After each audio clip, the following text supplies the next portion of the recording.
This is LSAT PrepTest 135, Section 3, Passage 1. It's about Latina autobiographers in the 1980s who broke the traditional rules of autobiography. It's a low difficulty passage. The passage is friendly, pretty straightforward, but it's got one trap that catches a lot of students, and we're going to get to that. Now, this is a humanities passage.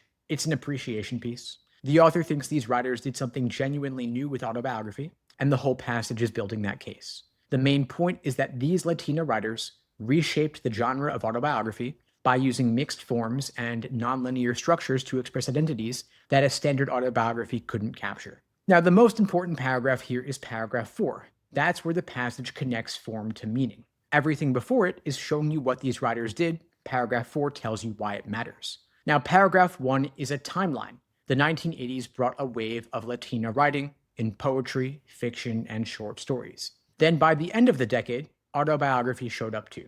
You get 3 book titles and 3 author names. Do not memorize any of them. The passage treats these books as a group, not as individuals. Your only job here is to register that these are autobiographies by Latina writers and that the passage considers them notable. You want to skim through this part. Then paragraph 2 tells you what makes these books unusual. 2 things. First, they cross linguistic boundaries, English and Spanish mixed together. Second, they cross genre boundaries, essays, sketches, poems, stories, journal entries, all in one book. And the passage makes a small but important point at the end. None of these forms gets priority over the others. And that detail matters later. It tells you that mixing is the whole strategy. You want to read this at a pretty normal speed, because you'll need the facts about these in a minute. Now, paragraph 3 gives you the examples. Anzaldúa blends personal history with community history. Moraga organizes her book around political development instead of time. And here's where you've got to be careful. A literary critic shows up and says this departure from chronological order marks a difference between women's autobiographies and men's.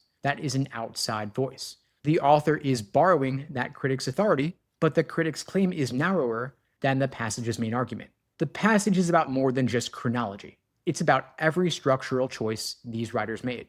And so if a question asks you about the function of that critic's opinion, it is supporting evidence, not the main point. And then paragraph 4 is where you slow way down. Starts with the 3rd book, the one that weaves together a mother's and daughter's voices. Their pieces are not separated, they're commenting on each other. And then the passage does something really deliberate. It admits this structure looks fragmentary and confusing. It puts that right on the table. But then it immediately tells you this is intentional. So this is a carefully designed experiment. And that pivot is the heart of the passage, because the very next sentence gives you the payoff.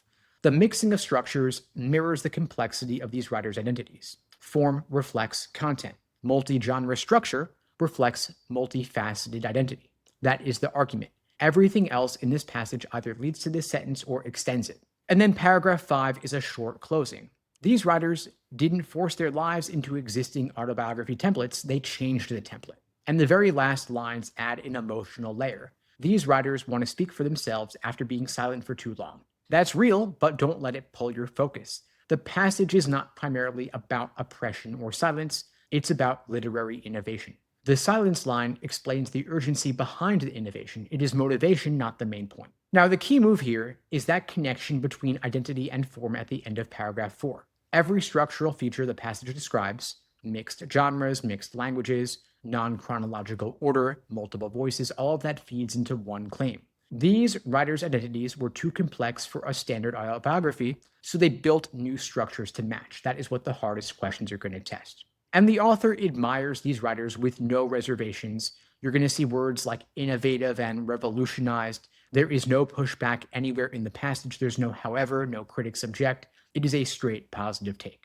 The main trap here is picking an answer that is too narrow. The passage describes at least 4 different structural innovations. Students will latch onto one, usually chronology, because the literary critic makes a big deal of it, and they're going to pick an answer that treats it as being the whole story. But chronology is just one example inside a bigger argument about form reflecting identity. Any answer that reduces the passage to a single technique is probably wrong. Now, before you get to the questions, you want to check yourself on 3 things. First, what is the difference between what the literary critic says and what the author's overall argument is? Second, why does the passage admit the structure looks confusing before calling it intentional? And third, can you state the connection between these writers' identities and their structural choices in one sentence? If you can do that, you're going to be ready.